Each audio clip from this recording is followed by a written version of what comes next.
4 to 6 out of every 10 United States citizens have suffered some form of childhood abuse. My heart cries out because I know there are millions, millions, and millions of people, not just in our country, but around the globe that are suffering from this. Hold on to your horses tonight. I, for one, am a fawner. My childhood response to the trauma was fawning, freezing and fawning. I can tell you that firsthand. That is tiring. So I've been there. I spent years. Still, I do it. I catch myself doing it, fawning. And I used to do it not even knowing what the name of it was. I didn't even know fawning was a word. Fawn. I thought that was a deer, a fawn. But I'm telling you the truth. I'm telling you the absolute truth. This is my thinking to Terror to Triumph. And I am here for all you survivors of childhood trauma, bringing to you news, information, and stories, personal stories, and even guests who would like to share their stories on the podcast to give you guys a chance, a fighting chance at normalcy. I am here to try to help bridge the gap between those who are fighting childhood survivor trauma, trying to live a normal life. Maybe you don't even know the effects of it and how it's impacting your relationships or your coworkers or your family. But these things are very noticeable to other people, even though it's not as noticeable to us. So I'm here to try to help those who want to help themselves understand themselves better and to try to help the people who don't know about the trauma to help them understand their loved ones and what they're going through. Also to help anybody who's going through something to try to get them to the people who can actually give you the help you need. We are like the bridge, if you will, to try to make the ends meet. This platform is just a selfless act because I know how it was when I was going through my situation, when my traumas happened when I was young. I didn't have the internet outlets like this, people that I could talk to or listen to try to find out what I was going through was not an isolated incident, that there are multi millions of people in America alone that are going some worse, some not as bad, but all trauma. No trauma is good, but you are nowhere near alone in your suffering. That's the lie that was told to us, that we were suffering by ourselves. No one would understand what we're going through. No one could possibly comprehend what we've been through. As I start this episode off tonight, I want to start it off with a statistic that I commonly use. A university did a study just in America of the citizens thereof. And what they found was 4 to 6 out of every 10 United States citizens have suffered some form of childhood abuse, sexual, mental, verbal, or physical. 4 to 6 out of 10. So if you have a million people, 400,000 to 600,000 people have suffered some form of child abuse. And you think we have over 360 million Americans living in this country, and they're 40 to 60% of them. But the statistic went on to say those numbers are diminished because most victims do not report their trauma, what they've been through. I didn't. The multiple times I was abused, I didn't report any of it. So it's understandable how much that number could be vastly greater than what it was. So my heart cries out because I know there are millions, millions and millions of people not just in our country, but around the globe that are suffering from this. This is worse than the COVID epidemic. Worse because this has been going on far longer, just being covered up. Just thinking about it is stressful enough. But I told myself I was going to give everything that I have to this cause. And I meant that. And I'm still here. And I'm still fighting to be here for you, to give you helpful information, tools that you could use, and possibly help you start your journey to healing, to become the person you were meant to be. That's what I'm here for. I wish I had somebody that I could watch on TV to give me this type of information as I was going through. But I digress. Tonight's show is the first part of a four-part series called the React series. We're going to talk about the four different types of trauma reactions. And each episode in this series is going to talk about a particular type. Tonight's episode, we're talking about fawning. Don't know if you guys ever heard that term. We've said it and mentioned it on the show a few times. And a few times when we did mention it, we did explain it. But tonight we're going to get really in detail about it. And not just talking about what fawning is, we're going to talk about recovering from it. So hold on to your horses tonight. Because I, for one, am a fawner. I'm, my childhood response to the trauma was fawning, freezing and fawning. So there you have it. Before we get started, I would like to make a couple of announcements. First, we have a guest coming up May 9th, 2026, obviously. But May 9th, we have Dr. David Marcus, a psychologist, coming on the show. He's also a survivor. He's going to be telling us his story, his truths. You don't want to miss that one. We've got another guest lined up May 16th, same time, same bat channel. Meet us right here, 9:30 Eastern Standard Time. Both shows on the 9th and the 16th. On the 16th is going to be Tracy Smaldino. She's a survivor. She has a tremendous story. You do not want to miss this. And both of their stories, both Mr. David, Dr. David, and both Tracy have an amazing turnaround story, just like Miss Heather Ann did. I just, you guys, what I'm bringing to you, you can't make this stuff up just out of thin air. And these people who are coming on the show, they resonate with you guys. They understand they've walked this path with you. And now they're sharing their stories with you. You are not alone out here. I promise you that. And there are people out here who want to share their stories with you to help you realize there's hope. There's a way out. And like I like to say, help is closer than you think. We like to think, or as survivors, we think help is non existent. It's not going to come. But help is actually closer than you think. Well, okay. Moving on. Oh, yeah. Let me tell you also, Storm's not here tonight.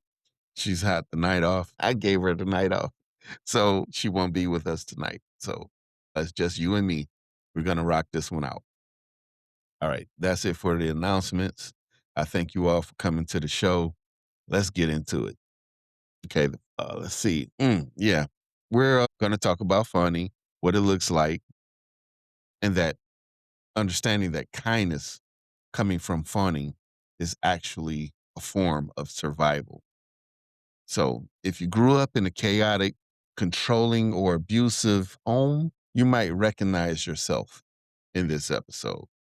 Stick with me. So let's start with the definition, okay? According to Pete Walker, a marriage and family therapist who pioneered the research on complex PTSD, Fawning is a trauma response where survivors prioritize appeasing others above their own needs and safety. Me, I did that. I still do that to this day. And I try my best not to. It's a fight. Yeah. I literally fight myself now internally, you know, when I'm conflicted with a situation, trying not to appease somebody for fear of conflict. I'm not going to get too much into that. I want the information to come to you guys. I want you guys to understand how this is about to unfold. So, not going to get too much into my own personal right off the bat. Okay, so Walker describes it as the primary survival strategy of children who grew up with narcissistic, controlling, or abusive caregivers. That could be a foster mother, father. It could be your actual biological parents. It could be a stepfather or a stepmother. It could be anybody who's designated to give you your care as you were a child. So it could be an adopted parent. It could be so what do they call that when your family members take claim of the children? I can't remember the term for it right off the bat. I just talked to somebody about that earlier, but it could be one of those type of situations. But regardless, whoever it is, they're supposed to give or be the caregiver for you, and they drop the ball. So think of it this way: when you were a kid and your parent is unpredictable, sometimes loving, sometimes violent, you learn to try to read the room. Ain't that telling the truth? I know as a survivor, I had to learn to read the room. So, yeah, we do that. Survivors, we do that. You learn to flatten yourself, making yourself small is what it's talking about.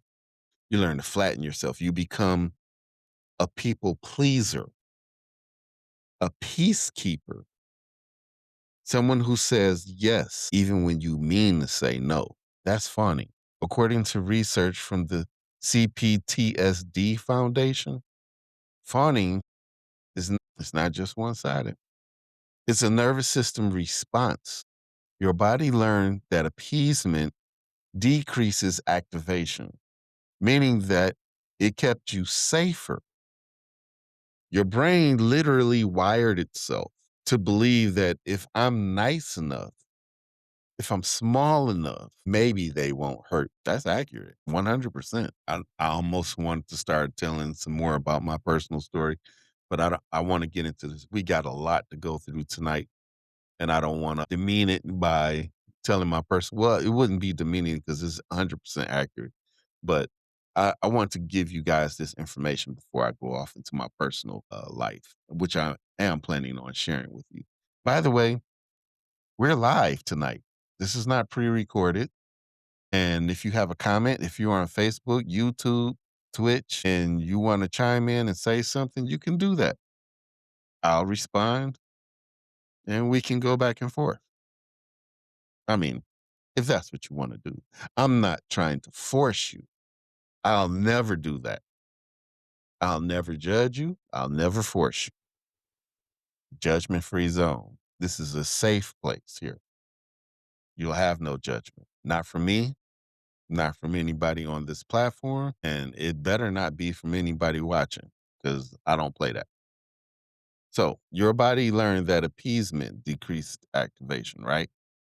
So, if you think about that for a second, if you make somebody feel as if there will never be a problem with you, then they'll be more acceptable to you. At least that's the thinking. They'll be more acceptable to or accepting of you. They wouldn't mind having you around. Think about that for a minute.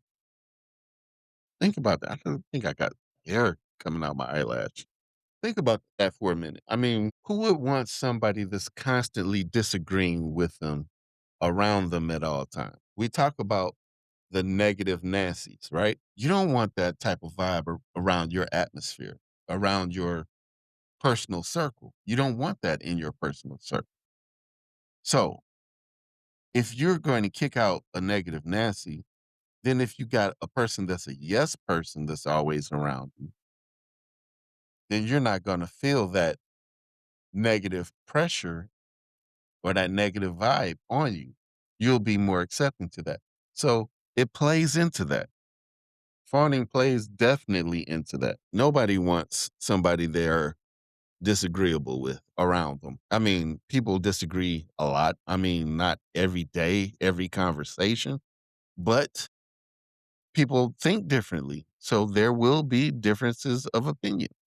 That's okay. That's normal. But for a person who's a survivor and they're in the fact or in the state of a trauma response as fawning, that's detrimental.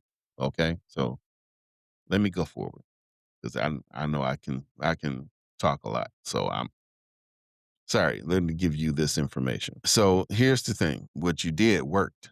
As a fawning person, as you fawn, it works. It kept you alive as a child, yeah. It was brilliant survival. That's actually becoming the chameleon, like blending into your surroundings while you're right there. Because now the person has no reason to do whatever they did or they would think to do. But now, as an adult, that same response is now ruining your relationships, your work, your boundaries, and you best believe it's exhausting. I can tell you that firsthand. That is tiring. So I've been there, as I've told you. I spent years, still, I do it. I catch myself doing it, fawning. And I used to do it not even knowing what the name of it was. I didn't even know fawning was a word. Fawn, fawn. I thought that was a deer, a fawn. But I'm telling you the truth. I'm telling you the absolute truth. This is my thinking. So let me walk you through the signs because fawning is sneaky.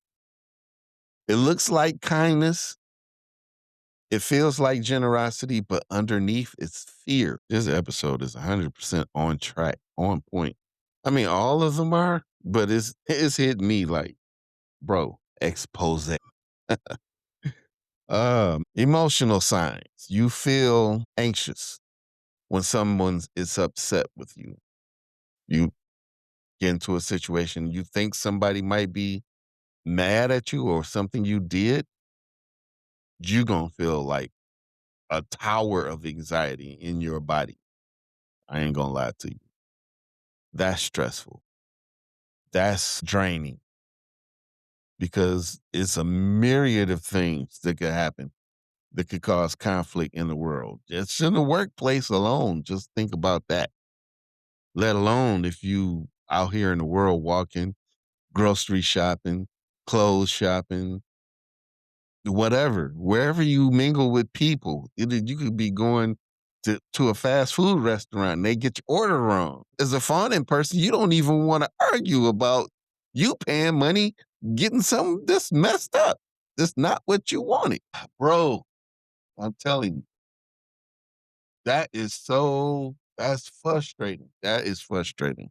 Because you want to argue, but you don't want the smoke. You don't want the conflict. Whew, yeah, I can feel my neck tensing up just thinking about this right now. So you take on their emotions as your responsibility, right? You feel guilty for having needs, something that you just innately have that's yours, that you're supposed to have, your part of your unalienable rights to have needs. I need to feel safe. I need to feel comfort. I need to feel joy. I need to feel that I need to voice my opinion. I feel I need to stand up for myself. But you feel like you feel guilty for having these needs. Ooh, we just started this episode and I'm getting a headache thinking about this. All right. All right. So you apologize constantly. Anybody who knows me, I'm not making this up. Anybody who knows me knows I constantly, I'm sorry, sorry, sorry, sorry, sorry, sorry. I've had people tell me, you don't have to apologize for this. You didn't do nothing wrong. You didn't. Fawning. I'm not sitting up here just making this stuff up. I'm not sitting up here exposing myself to become what? A celebrity from my tragedy? That's not what this is about. This is about showing you what it looks like. And I'm using myself as an example. And that could put me in a critical situation because millions of people will know that guy, he has a hard time saying no. Maybe we can get something out of him. But that would also help me strengthen my resolve. The more I say no, the more I can get used to saying it. The more I know it's okay to say it. And it is okay to say no, but I don't want to jump the gun. Let's stick to the story. Okay. So where are we at? Okay, you apologize constantly, even when you've done nothing wrong. I just said that. You feel a deep, almost physical dread at the thought of conflict. Okay. Me. Me. I'm gonna get one of these neon signs. I'm gonna make it say Al. Every time it's me, I'm gonna push a button to light up Al or arrow pointing down at me. Anyway, behavioral signs of this is that you say yes to things you don't want to do. It can be anything. If you don't want to do it, but you say yes anyway, think about it. You might be fawning. You over explain yourself. This is word. I'm glad this episode don't have hands because I'd be slapped silly right now. Okay. You laugh off your own pain so that you can make others feel comfortable. Yep. Did that. Did that. You prioritize others' comfort over your own safety. Been there. You do things hoping for approval or gratitude that never come. Been there. Same situation. So in relationships, you attract people who take advantage of. You stay in relationships longer than you should because leaving feels like abandonment. Let me not get started on abandonment issues. If you have been abandoned as a child, on top of that, that's a whole nother episode. I got to do an episode on that. But yeah, in relationships, you stay in them longer because you don't feel like you want to be abandoned. You don't want to be left. That feeling of somebody leaving you, you dread that. You struggle to say no without feeling guilty. You feel responsible for other people's emotions and behavior. Okay. I'm starting to wonder if beating myself up tonight. Physical signs. You feel tension in your chest or stomach when somebody's angry. Yes, absolutely. Absolutely. It don't even matter if they're mad at you. If they're mad at somebody around you, you feel that way. Your body goes into a state of hypervigilance, right? And you're always scanning for danger, always ready to adjust. You might experience chronic fatigue because you're constantly performing. I know the people tell me, you can go to sleep at the drop of a dime. I wish I could go to sleep that quick. Why do you think that is? Tonight it's being on it. My loved ones, if you know me, you know now. You always thought I was just lazy because I was sleeping all the time. No, I'm exhausted because not only do I go to work, but I'm overworked up here because I'm hyper vigilant, always looking around for danger, always trying to make something peaceable in a situation that might be volatile. I'm trying to calm people down. I ain't even got nothing to do with it, but I'm interjecting, trying to help because I don't want the conflict to come around me, even near me. It's not even me. They're not mad at me. Let me give you an example. I was a security guard, right? Security guard at an establishment. Customer ordered something from the establishment. Altercation happened with the customer, not the establishment. Customer had an altercation with somebody he was with or she was with. Not going to really tell you who was because that's totally different story. So They had a conflict with whoever they came with. That caused them not to get what they paid for because they had to leave. The next day, customer comes back. Customer says, I paid for this meal. I didn't get the meal because obviously I had an emergency. Can I please have my meal? The establishment supervisor, I guess, I don't know what to call the person, but that person turns and says, no, I can't give you that. You paid for it. And that food end up being thrown away because you didn't come back to get it. We don't have it here. We don't keep food. To make something new, you have to pay for it fresh again. That's a whole new product. We can't give stuff away for free. I could understand that logic because that's two meals. One was paid for, but the other one would be free. You see what I'm saying? So I get the logic. But the customer was in a bad way, and the guy running the establishment could have thought about it differently, how he could have addressed the customer. He could even said, you know what? I'm gonna give you a meal. It might not be to the monetary point that you pay for your meal, but I'm going to give you something for your distress because you did pay for a meal you didn't get. I'm going to help you out. That I wouldn't think that would be something I would have did if I was running an establishment. But it didn't go down that way. I'm not going to go into details how it went down, but it didn't go down that way. What happened ended up being customer got really irate and frustrated, left, came back. Now you know what that means. If you black, you know what that means. You leave, you turn around, you come back, you got something with you. It ain't no gift. You got something with you. You ready to do some damage. Like I said, I was security, right? I don't know why I'm in that position when I'm a fawner, right? But because I don't like conflict, I approached the gentleman in such a peaceable, calm manner. And I talked to him and I kept talking to him. I kept talking to him.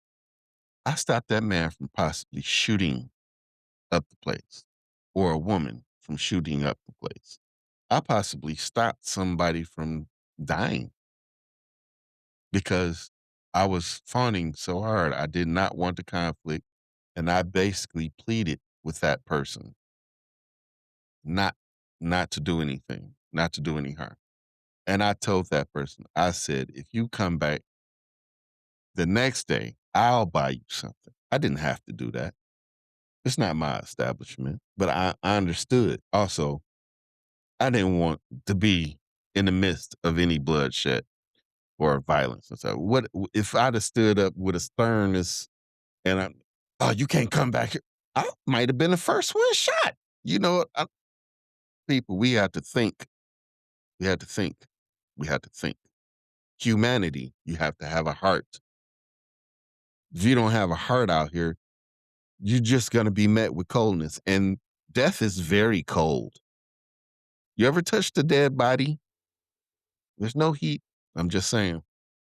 But I didn't want to get too far off topic, but I just want to show you an example of how fawning could be extremely helpful in that situation. But it also can be very detrimental. We're going to get back into that in a minute. So you got physical signs too. Okay.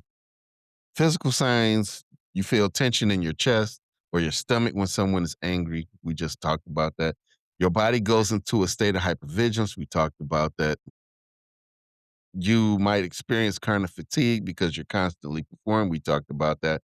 According to Psychology Today, recent article on fawning response, fawning is a deeply embodied pattern. It lives in your nervous system. And it's not just a thought pattern, it's a physical survival mechanism. Wow. So here's the hard truth. Breaking the fawn response is a difficult thing because your nervous system doesn't know it's safe enough to stop. Think about that for a minute. It's like a cycle type thing, right? Your body learned that fawning equals survival. Changing that takes more than just willpower. Yes, Lord. Yes. Yeah. You know what? You talking to me. I know you talking to me. Yeah. Yeah. That's absolutely true. I ain't gonna lie about that one. Again, according to Pete Wagner, research on complex PTSD, fawning becomes wired into your nervous system through repeated exposure to chronic stress and threat. When you're a child and your caregiver is the source of both love and danger, your nervous system gets confused. Colloquialism, I don't like saying them. Preaching to the choir. I'm the choir. I'm being preached to tonight. I mean, I guess this episode was meant for me. I don't know. I mean, yeah, it was in a way. Yeah. It, I, hmm, this series is probably meant for me, but I know if something is good for me, it's got to be good for you guys. So let's continue. Your nervous system learns I need this person to survive, but this person is also a threat, so I have to manage their emotions to stay safe. Wow, wow. As a trauma survivor, you receive your trauma from this potential person, but you have to manage. You learn your as a child. How great is the thought process there to understand another adult's emotions, to manipulate them to prevent any more violence coming to you. Dad, your mind is a great thing. That is an awesome thing. In adulthood, I wouldn't think that way. To manipulate a person's emotions to I mean, I know that's what advertisement is to get you to do something for me, to get you to purchase a thing or whatever. But as a child, you learn to do this to keep yourself safe. That is freaking awesome. And nobody taught your mind to do that. As a child, nobody taught your mind to do that. But you picked it up. You learned that from experience. Okay. And we're going to keep going. This creates what we call trauma bonding. You become hyper attuned to the other person. You read their micro expressions, the tone of their voice, their mood, and you become an expert at predicting what they need before they even ask. Mhm. Wow. Okay. I had to do some box breathing right there. I had to calm myself. I didn't realize that. But that is very accurate. Yeah, I did that. It says this skill kept you alive, but now it's keeping you stuck. Okay. There's something called distorted beliefs. If you fawned as a child, you internalized messages like, my needs don't matter. I'm responsible for others' emotions. If I'm good enough, I can prevent abuse. Or love means sacrifice. Those beliefs run deep. They feel true because they were true. They kept you alive, right? And here's the neurobiological, according to the research from the National Child Traumatic Stress Network. Chronic childhood trauma changes how your brain processes threat. Your amygdala, the fear sensor, becomes hyperactive. Your prefrontal cortex, the rational decision making part, becomes less active. So even when you logically know you're safe, your body is still in survival fawning. Breaking fawning means rewiring your nervous system. Okay. Like the other ones, we'll tell you that later as we get to the other parts of the series. And yeah, it takes time, it takes repetition, and you have to have compassion for yourself because you're learning. You have to love yourself because you're learning something new. So, how do you actually recover from fawning? Here are seven, 1, 2, 3, 4, 5, 6, 7. Okay. There's 7 steps, concrete things to actually work. Number 1, you recognize the pattern. Start noticing when you're fawning. When do you say yes when you mean no? Do you apologize for things that aren't your fault? Awareness is the first step. You have to understand what you're doing, right? You have to know what you're doing. And when it's happening, when do you feel compelled to do that?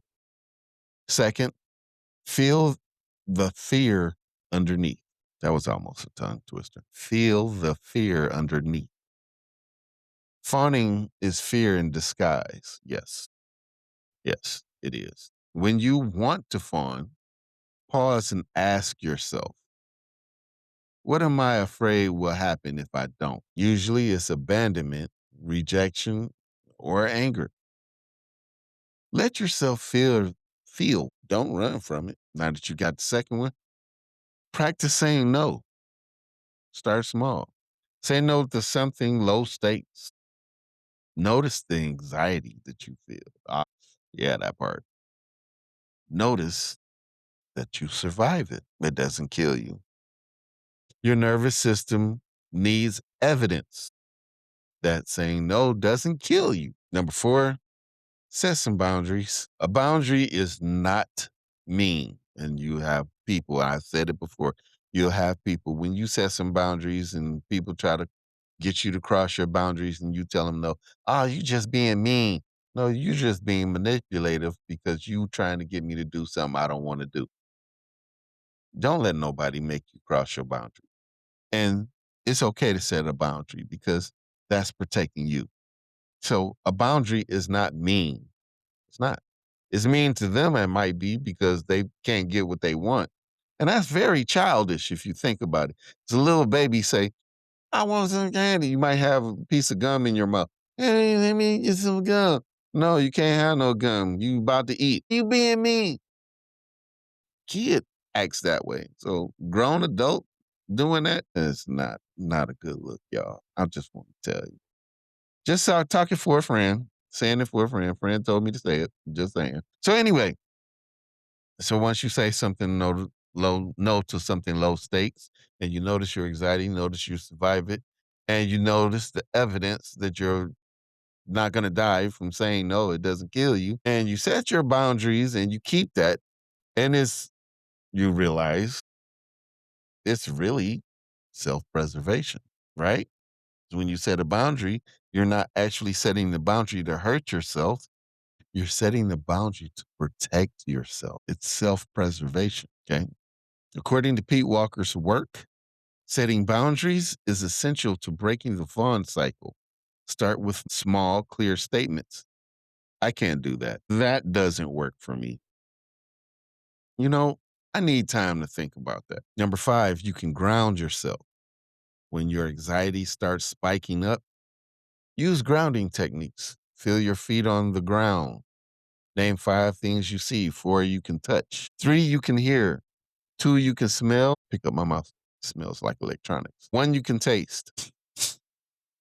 Y'all heard that. That Pepsi got a good sound to it, don't it? That's the one taste. Okay. So now you can see what I just did. I did the thing. I can name it. Computer, mouse, Pepsi, touch taste. I named things I could see or do. Well, I saw my hand. I named that. But anyway, that's beside the point.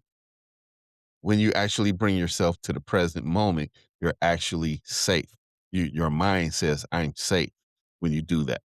Number six, seek trauma informed therapy. That's a staple of this podcast. And I know y'all know that already because I'm telling y'all that just about every podcast. Seek a trauma informed therapist. When you do seek this trauma informed therapist, I highly recommend you find a master therapist. There are master therapists out there. You need to find a master therapist because those people can really help you, especially with childhood trauma. They know the modalities, they know what will work for you, and they're trained to help you. Okay, going forward, because I'll get stuck. Y'all know me. Therapies like trauma focused CBT, EMDR, and somatic therapy are evidence based approaches to rewiring your nervous system. A good therapist can help you process the original trauma and build new neural pathways. Number 7, practice self-compassion, self-love, okay?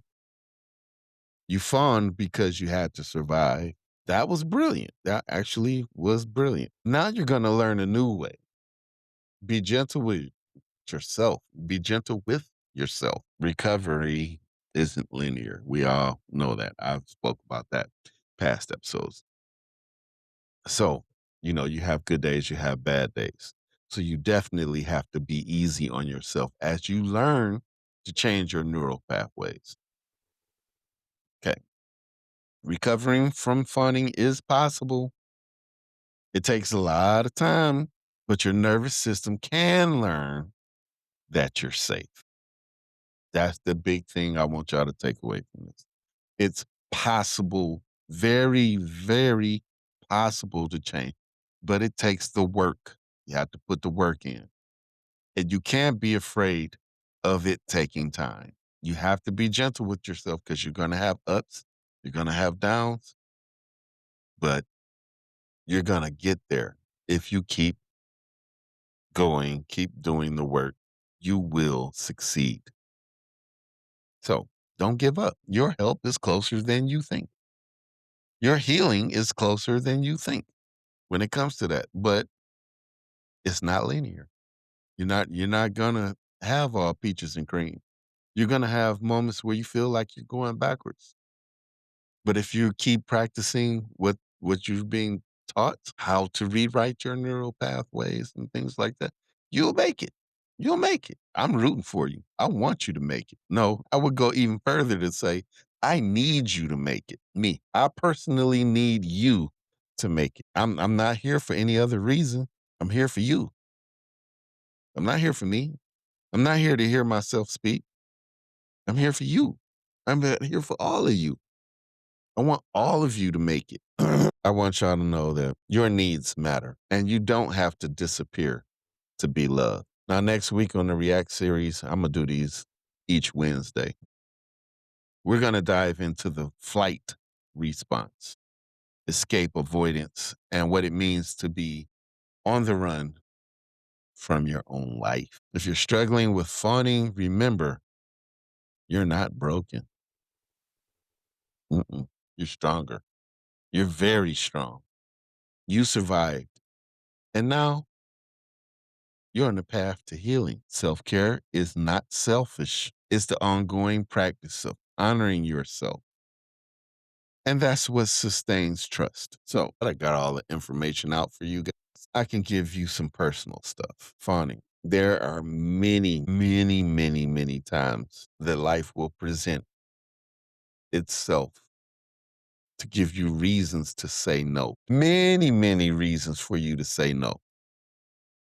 As a person who suffered child abuse and learned how to fawn, you'll have a hard time. You'll definitely have a hard time saying no. You'll feel bad for saying no. You feel like you're letting them down for saying no, even if you don't want to do it. And it's okay if you don't want to do something. That's your right to say no. You don't have to appease everybody. But as a childhood trauma survivor, that rewiring of your mind to prevent yourself from future trauma is leading you down a path to becoming a yes person because you're trying to avoid the trauma in the future. You might not even ever be in danger, but because your mind is still wired that way, you're still performing that way. Let me give you an example. Okay, here we go. I was at a point, I was going to school and I was trying to save as much money as I could. I left a job, I took a buyout. So I used part of the money to go to school. And while I was going to school, I had stopped living in my apartment, stayed with my sister for a moment. And a friend of mine called me up and asked me to stay with him because his grandfather passed. I didn't want to stay with him. I'm trying to get my life situated. I was doing good in school. I was getting A's. Like, I don't think me dealing with grief at that moment was the best call for me because I'm in school. I'm trying to get this certification so I can have something under my belt, working in a field that I want to work in, something I could pass on to, possible future family, if I did have some children. And it was a decent profession that I was trying to get into, but I could not say no to this person. They're a good friend, and I felt their pain, their loss. I heard it in their voice. I could not say no. Even though I didn't want to go. I wanted to stay focused, but I went anyway. That's just an instant where you feel like you want to tell somebody no. And it wouldn't have been a bad thing to say no. It's not like you were trying to hurt anybody.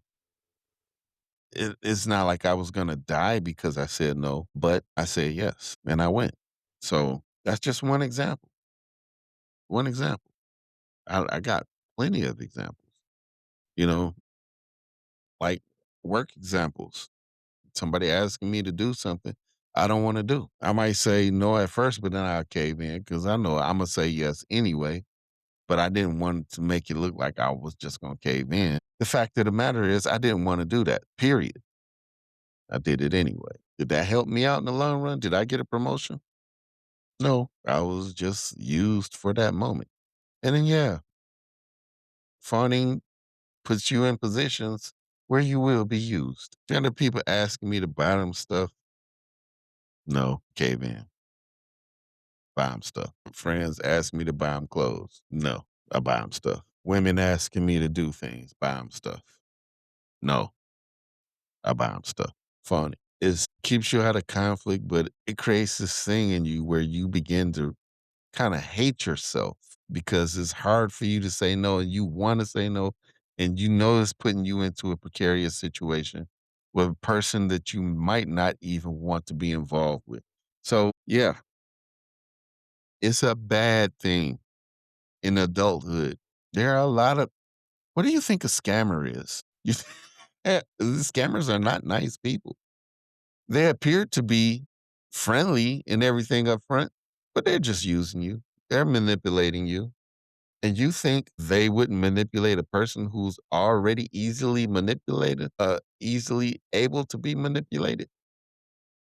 Yeah, they pouncing on you. So no, no, have to learn to say no. It's imperative to your livelihood to start saying no. Set boundaries. Let people know you can't walk over you. Well, they can't walk over you. They can't just say anything to you. And as I become this person, leaving this shell of myself who was a serious spawner saying yes to everything. As I'm leaving that and I start saying no to people, people catching attitudes. I'm noticing that. When I started saying no to who is he to say no to me? Type situations. Like he always said yes before. Now he's saying no. What I don't know what changed. I'm always supposed to say yes to you? Well, they're so used to me saying yes, they just take it and use it and run with it. But guess what? New day, sun is rising. What's gone in yesterday is forever gone. We starting a new day. The sun is raising up today. Maybe the sun that raised up yesterday, but this is a new day. This is not yesterday. Yesterday is frozen in time. It's never to return. You never have to accept what you don't want to accept. Look, I'm at the end of the show. I just want to thank everybody for coming. Thank you for showing up. I hope this information helps you. If it helped, leave a comment. Let me know what you think. If you think this will help somebody, please share this podcast, this broadcast with somebody. Let them know that somebody's out there trying to help. I got good information. And even if you don't, save this information for yourself.